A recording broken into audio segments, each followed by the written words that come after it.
Meat Free Monday. What's up, soldiers? We're back. Yes, another episode of Meat Free Monday. I know we've been missing in action for a little while there with the meat free recipes. Today, I have a bit of the sniffles going on, so I'm going to be making this recipe a little bit spicy. You can control the heat level. Let's jump on this one here, and I call this one my winter time tomato choka. Irie? Irie?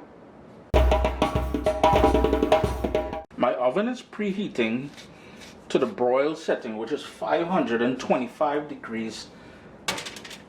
And I have my baking tray here. I have it lined with some foil, and I sort of made a border all the way around because any sort of juices that collects in there as it roasts off. And the reason why we're doing, I don't know if we talked about that yet, the reason why we're doing it in the oven is because right now it is minus 17 degrees Celsius outside. So if you're like me, you like tomato choka, and you want to do it inside. Now remember, we have a few different options on CaribbeanPot.com for making this. So if you want to do the traditional way, jump on to CaribbeanPot.com, you'll find it there. But what I'm doing here is, to make it easier, later on, let's work. I'm taking off the sort of stem and core part at the top, and I love using Roma tomatoes for doing this. My oven is preheating, as I said, the broil setting 525 degrees Fahrenheit. Boom, bam, we're all done. All I'm going to do now is to drizzle some olive oil all over that and into the oven. Make sure it's lined. You're going to thank me later for that. On goes that olive oil. I'm just going to go in my fingers after, and I'm going to roll them in that olive oil there. And just a tiny bit of sea salt.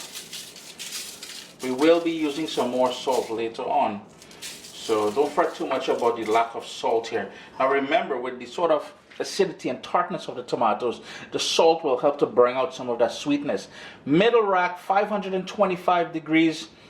I also added 3 green Scotch Bonnet peppers to the roasting pan because I want these to roast off, but they will be out of the oven a lot sooner than the tomato. Now the reason why I'm using green Scotch Bonnet pepper, one, they're very mild in heat, but packed with a unique flavor. It's going to add a niceness to the choka like no tomorrow. But again, depends on how much pepper you like, right? I know these are tame, so I can handle them. It's been in the oven now for 5 minutes. Here's where I'm going to take out the charred Scotch Bonnet peppers, and we're going to crush them. So back into the oven after I take these off, and we're going to crush these guys up. With the roasted peppers, I'm just going to remove the stems. Now if you want to remove the seeds, by all means do so, because that's going to help you tame down some of the heat.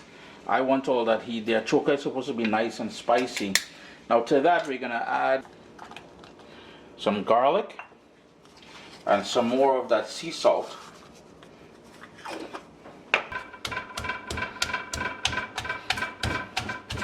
And it's just a matter of pounding it to a nice smooth consistency now.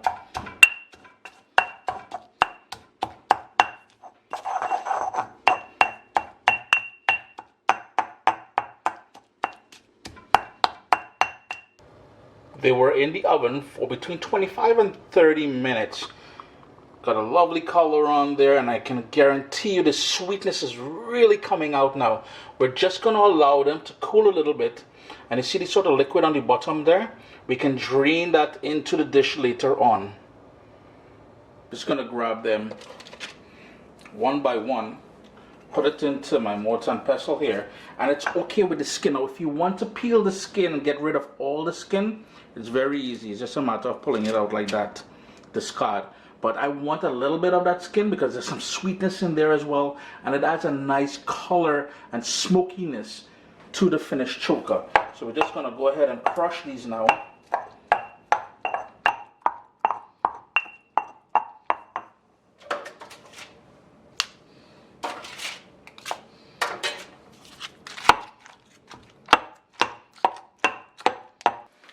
Gone ahead and I've crushed it all.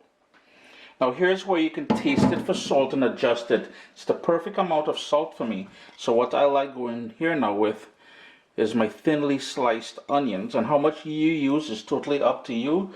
Just remember, there's a ton of garlic in there, there's a ton of onions in there, so you may want to be mindful when you're trying to get into people's face. Brush your teeth is all I'm saying.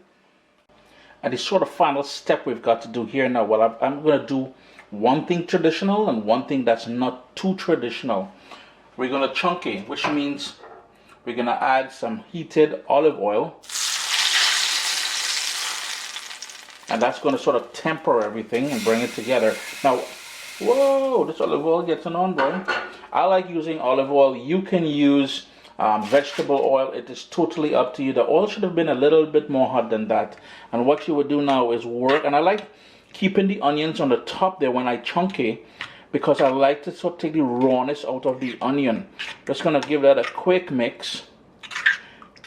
Just nice and lovely, boy. This is a wicked vegan, vegetarian, gluten-free, meat-free Monday. You guys are gonna love this one. And you know, we've done this before. As I said, I did the one we did outside on the fire out there on the coal fire, on the barbecue. We did it. I've showed you guys how to boil it and make it. And the not so traditional thing I like going in with here at the end is some finely chopped parsley. For some reason, that just brings together a choka like no tomorrow. Chris here, CaribbeanPot.com. I do hope you guys give this one a try. Remember, you can take some of that skin out. But you see those charred bits there? Mama, yo, that is real thing self. Always a pleasure having you guys here in the kitchen with me. Remember, you can follow along on Instagram at CaribbeanPot. What's up, soldiers? Don't forget to click subscribe. If you've already clicked subscribe, hit that bell notification thing. I want to all you missing out on the new videos, man. Come on, click.